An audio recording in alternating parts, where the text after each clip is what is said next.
Pasamos al asunto número 1, referencia a exposición verbal de 20 minutos del diputado Ripoll para referirse a la contaminación ambiental y el cambio climático. Adelante. Gracias, Presidenta, delante de la mesa, ediles, funcionarios en general.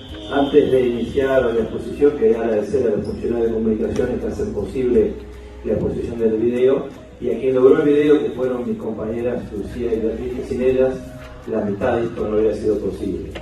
Bien, el tema que traje es el cambio climático y la contaminación ambiental.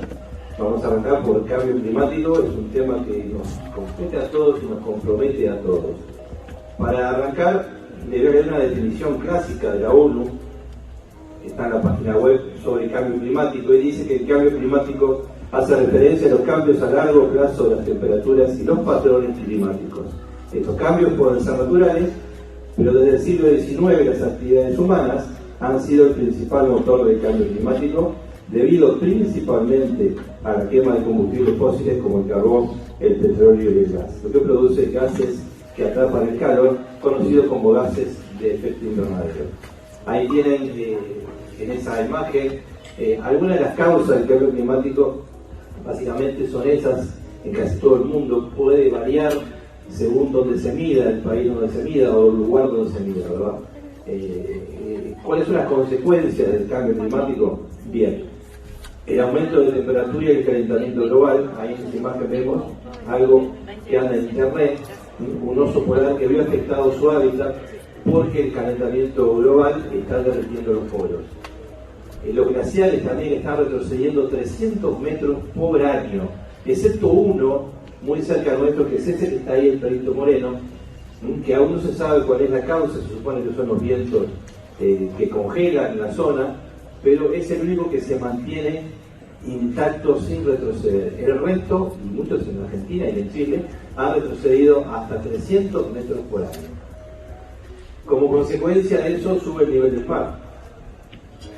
Aparece algún tsunami que otro, poblaciones que van siendo diezmadas, que viven a orillas del mar. Ahí vemos un video de un glaciar español que estaba siendo fotografiado y filmado y no midieron las consecuencias, y ahí el agua casi se eleva a todos los periodistas encima. Bueno, a estas imágenes yo les saqué el sonido porque son gritos y escenas de pánico, ¿verdad? Como consecuencia de esto también vemos que en ciudades cerca de grandes cordilleras o grandes alturas, por ejemplo en Asia, ¿no? Cuando hay deshielo, se lleva poblaciones enteras son tapadas por esas masas de hielo que caen, que se van descongelando, y luego las masas de barro, los salud de barro, como pasó muy cerca de acá en la República Argentina. Un uruguayo murió en un hotel que fue presa de una luz. Eso es por las copiosas lluvias y por lo del hielo. Bueno, estos videos son bastante gráficos, ¿verdad? Y nosotros esto lo vemos como de repente una película de Hollywood, porque nunca nos pasó en Uruguay algo cerca. Pero sin embargo, en el año 2004, 2005, no recuerdo bien, tuvimos un evento climático. Ahí vemos un tsunami en Japón que arrasa casas, vehículos, puentes. Esa es la fiereza de la naturaleza. Hizo una casa que se la lleva entera. Bueno, aquí también hemos visto inundaciones, no como esas. Y aquí le echamos la culpa de repente a el saneamiento, que la influencia no limpia los caños. Yo no me atrevería tanto, porque ahí nadie se le ocurrió decir que es el intendente responsable de que el agua esté por encima de las casas. Aquí en Piriápolis el agua subió casi media cuadra de la Rambla y a nadie se le ocurrió decir que era responsable. Eso es cambio climático. Puede ser que alguna cloaca que otra esté tapada, yo no dudo, habiendo tanto plástico barato, pero la causa fundamental es el cambio climático. Esas imágenes son del 2006 o 2005, Montevideo, cuando se había azotado por un gran temporal que destruyó gran parte de la ciudad. Contenedores enteros, paradas de ómnibus, casas, antenas, edificios. Decía la crónica que era el peor temporal de la época del 60. En el 60 fue después de las grandes inundaciones. Quizás el anterior fue en el 23, cuando un temporal se llevó el Hotel de los Pocitos. Eso es variabilidad climática, no es cambio climático. El cambio climático está exacerbado por la mano del hombre, son causas antropogénicas las que provocan que estos eventos sean cada vez más próximos en el tiempo. Las inundaciones que tenemos con frecuencia, yo vivo en un barrio que es fácilmente inundable, es un barrio, si se quiere, residencial, vivo en Malvin, pero cuando hay un evento climático extremo, tengo que abrir la puerta del fondo y la del frente para que el agua corra, ese arroyo de los chanchos que sale a flote y dice: aquí estoy vivo todavía, no me entubaron del todo. Ese arroyo que termina en la playa de Buceo, pasa por mi casa y yo tranquilamente me pongo a tomar mate, abro las puertas y lo dejo pasar.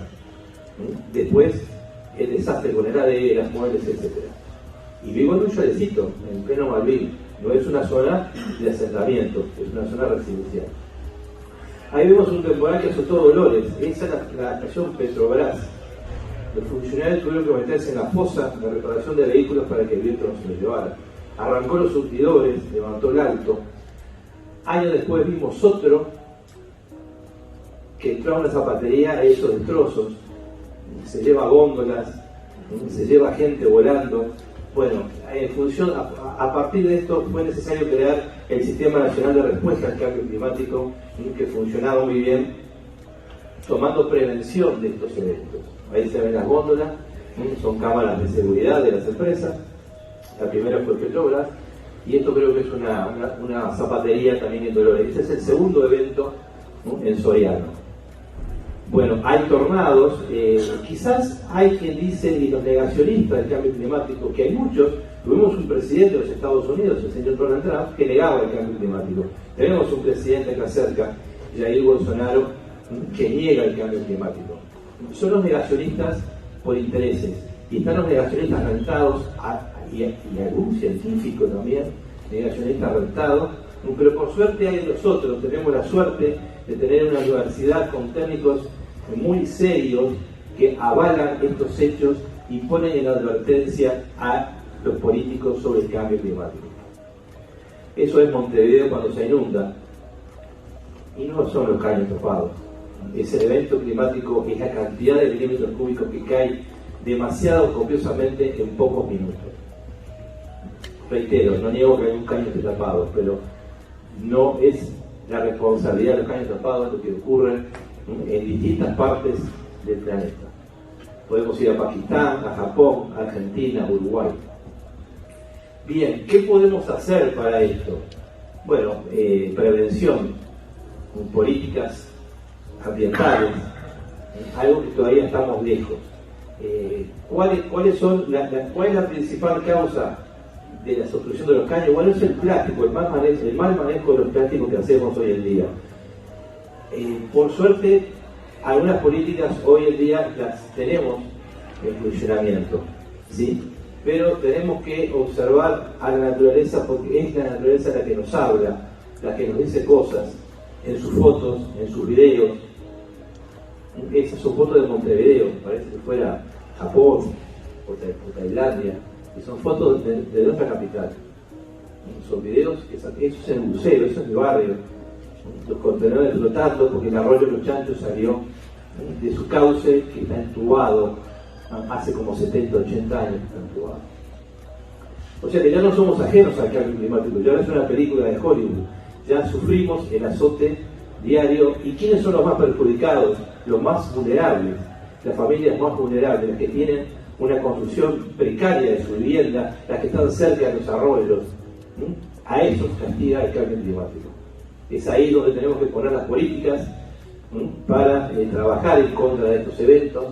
No vamos a frenarlo porque Uruguay es un país muy pequeño y de todas las cumbres que se hacen se promete mucho y se cumple poco, pero se puede hacer algo como ejemplo, sí, para que el mundo vea que Uruguay está haciendo algo. Quizás la selección de residuos. Esta chica es una heroína, jovencita con 16 años y un síndrome de Asperger.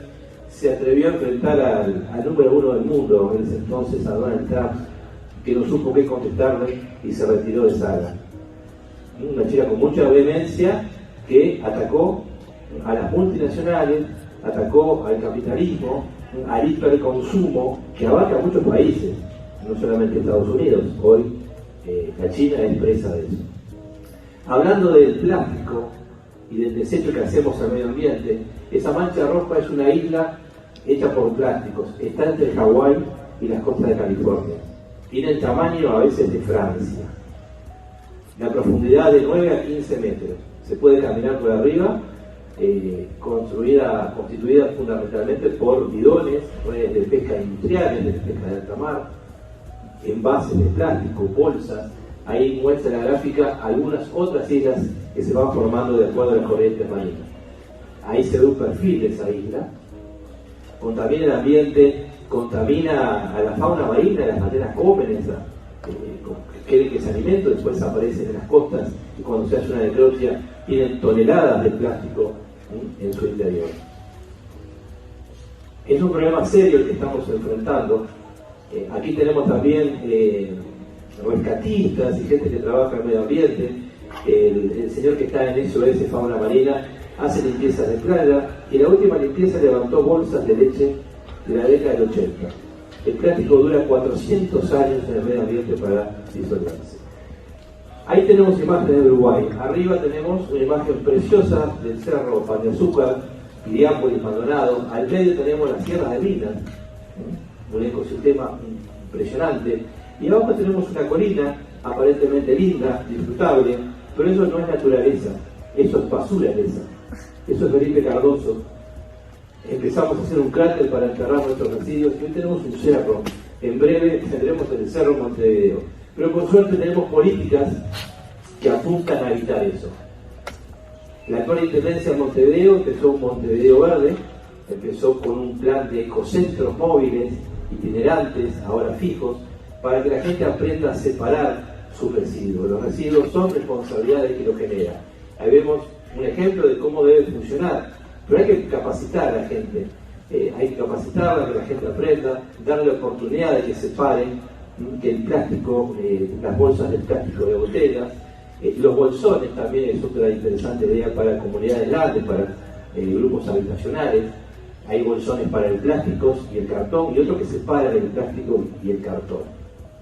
Los motocarros también han hecho una gran labor en esta tarea de separar los residuos e ir a las 4 plantas que tenemos en Montevideo, 4 plantas de reciclaje que seguramente va a haber que aumentar. No son suficientes, estamos en camino a mejorar, pero aún no lo hemos logrado. El tema es largo, es problemático, no es fácil. Ahí vemos un motocarro que tiene una doble función social. Le da al motocarrista la oportunidad de un trabajo digno y libera un caballo que los animalistas lo liberan y lo dan en adopción, chipeándolo con ese objetivo. Estas son las plantas que tenemos en Montevideo. Esa, por supuesto, es una foto simbólica, no es la planta de Montevideo. Acá tenemos 4 que funcionan muy bien, pero apenas tratan el 10% de la basura total que genera Montevideo. Generamos 1.600 toneladas diarias. 1.600 toneladas diarias. No es moco de pavo trabajar ese tema. La economía circular sería otro interesante elemento a considerar. Ahí hay todos los elementos que maneja la economía circular. Ya está en marcha en muchos países, en Europa del Norte, en Holanda, en Suecia. Son países que comercializan su basura, intercambian basura para generar energía. Cuando a Noruega le falta basura se la vende Suecia y viceversa. Claro, el trayecto de flete es poco costoso. Aquí nosotros no podríamos venderle a nadie, solamente a Brasil o Argentina, y ellos tienen basura además. O sea que hay prácticas que aquí de repente nunca van a llegar. Los negacionistas, les decía, aparecen en todas las esferas políticas. Cuando un científico hace un informe, si al político le sirve, lo aplaude, y si no le sirve, lo denuncia. Eso pasó en Maldonado, en relación a los humedales y la costa de Punta Colorada, cuando 2 grados 5 en ecología hicieron un informe adverso al proyecto de la Intendencia, el doctor Daniel Panario y Omar de Feo fueron denunciados por el intendente por falso testimonio. Por supuesto que ningún juez va a llevar esa denuncia, fue archivada, pero son ingenieros que dan el ejemplo, ¿verdad? Son veteranos, cerca de 80 años, y a ellos hay que escuchar a la ciencia en lugar de judicializarla. La calidad del agua es otro tema que compromete a Montevideo. Hoy tenemos un proyecto, el proyecto Neptuno, que amenaza a la calidad del agua. Más allá de que haya políticos que estén a favor, ministros que estén a favor, la ciencia se está expidiendo y dice que no es un buen proyecto, que no sería un proyecto alternativo, sino complementario. La mejor agua es la de Santa Lucía. Aún en épocas de sequía, cuando Santa Lucía corta sus cauces, por vías subterráneas continúa el cauce y se filtra. El río Santa Lucía se autodepura, a pesar de estar diezmado por los agrotóxicos, por la tala del monte indígena ribereño, Santa Lucía sobrevive. A pesar de estas imágenes que son las cianobacterias, y ahí tenemos por qué el proyecto Neptuno sería nefasto, porque dependemos del niño y de la niña en sus eventos climáticos. Y cuando abunde el agua salada, del río La Plata vamos a tomar agua salada. Y hay que trabajarla para que no vaya a la población. El agua salada es perjudicial para la salud. En 20 años de consumir agua con sal podemos tener problemas renales, hipertensión, etc. Y la otra es el agua con cianobacterias, que va a venir, ya las vimos, llegaron hasta Rocha las cianobacterias. Hasta Rocha. Las cianobacterias han sobrevivido al agua salada, se adaptaron. Y eso pasa por no respetar los ecosistemas. También la mortandad de abejas va en relación a las cianobacterias y también a la fumigación o a los agrotóxicos. Un tema también interesante para trabajar en la contaminación ambiental. ¿Qué podemos hacer nosotros? Bueno, no judicializar la ciencia, escucharla más. No trabajar con proyectos multinacionales que manejan la avidez de mayor ganancia de las empresas. Trabajar por y para la población, especialmente la salud. Para cerrar el video traje algunas imágenes más lindas, no tan desagradables, y para dar un mensaje, digamos, positivo de que se puede mejorar. Uruguay es un país pequeño y puede lograrlo. Debemos aumentar las áreas protegidas, se han reducido en los últimos años, algo inexplicable. Debemos frenar el avance de las cianobacterias, debemos controlar los embalses, la fumigación. No es solo el glifosato, hay 40 productos tan peligrosos como el glifosato. Y en alguna entrevista, en una charla que mantuve con Daniel Panario, ingeniero grado 5, máster en ecología, él dice que él no toma agua de la canilla, ni siquiera embotellada. Yo le pregunté, ¿qué bebe usted? Él bebe agua de su pozo, certificado por Ornato. En un pozo de agua pura, y él se toma el trabajo de beber esa agua. Pero aquí hemos hecho avances. Por ejemplo, hemos sustituido la botella de plástico por un vaso que se repone. Y aunque si un día viene Panario no va a tomar de esta agua seguramente, se va a traer la suya, es un avance. Hay que eliminar el plástico, porque el mejor reciclaje del plástico es el plástico que no se fabrica. Hay que volver al vidrio lentamente, porque el plástico reciclado también tiene sus inconvenientes, como lo tiene la energía eólica o como lo tiene la energía eléctrica. Es muy bueno esto de poner más coches eléctricos, pero en algún momento va a haber que enterrar las baterías de litio. ¿Y qué vamos a hacer con tantas baterías? La batería de un celular es muy pequeñita.